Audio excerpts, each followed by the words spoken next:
एक लड़की थी जो कृष्ण जी की अनन्य भक्त थी। बचपन से ही कृष्ण भगवान का भजन करती थी, भक्ति करती थी।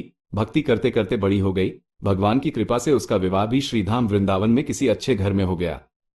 विवाह होकर पहली बार वृंदावन गई, पर नई दुल्हन होने से कहीं जा न सकी और मायके चली गई। फिर वो दिन भी आ गया जब उसका पति उसे लेने उसके मायके आया। अपने पति के साथ फिर वृंदावन पहुंच गई। पहुंचते पहुंचते उसे शाम हो गई। पति वृंदावन में यमुना किनारे रुककर कहने लगा, देखो, शाम का समय है, मैं यमुना जी में स्नान करके अभी आता हूं। तुम इस पेड़ के नीचे बैठ जाओ और सामान की देखरेख करना, मैं थोड़े ही समय में आ जाऊंगा। यही सामने ही हूं, कुछ लगे तो मुझे आवाज दे देना। इतना कहकर पति चला गया और वह लड़की बैठ गई।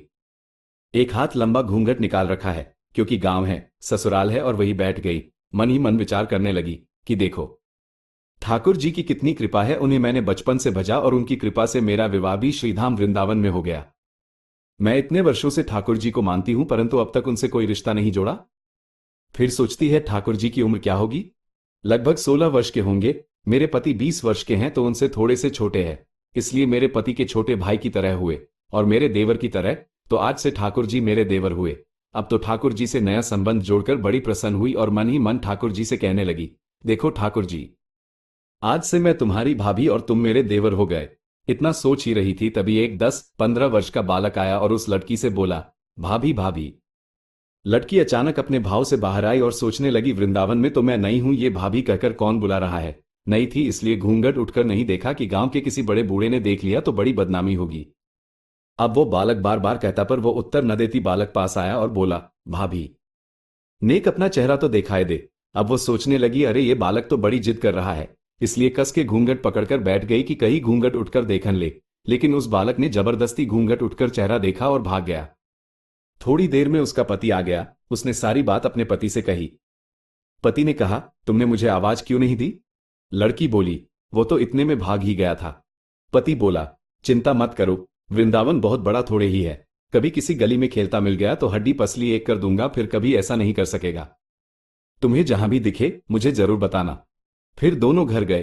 कुछ दिन बाद उसकी सास ने अपने बेटे से कहा, बेटा देख, तेरा विवाह हो गया, बहू मायके से भी आ गई, पर तुम दोनों अभी तक बांके बिहारी जी के दर्शन के लिए नहीं गए। कल जाकर बहू को दर्शन करा कर लाना। अब अगले दिन दोनों पति पत्नी ठाकुर जी के दर्शन के लिए मंदिर जाते हैं। मंदिर में बहुत भीड़ थी। लड़का कहने लगा, देखो, तुम स्त्रियों के साथ आगे जाकर दर्शन करो, मैं भी आता हूं। अब वह आगे गई, पर घूंघट नहीं उठाती। उसे डर लगता कोई बड़ा बूढ़ा देखेगा तो कहेगा, नई बहू घूंघट के बिना घूम रही है। बहुत देर हो गई। पीछे से पति ने आकर कहा, अरे बाबली, बिहारी जी सामने हैं, घूंघट काहे नाय खोले?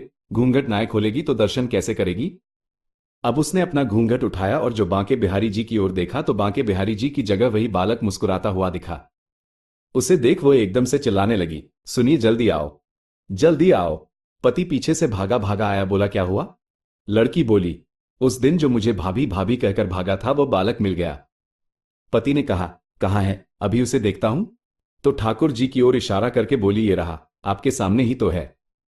उसके पति ने जो देखा तो अवाक रह गया और वही मंदिर में ही अपनी पत्नी के चरणों में गिर पड़ा। बोला, तुम धन्य हो, वास्तव में तुम्हारे हृदय में सच्चा भाव ठाकुर जी के प्रति है। मैं इतने वर्षों से वृंदावन में हूं, मुझे आज तक उनके दर्शन नहीं हुए, और तेरा भाव इतना उच्च है कि बिहारी जी के तुझे दर्शन हुए।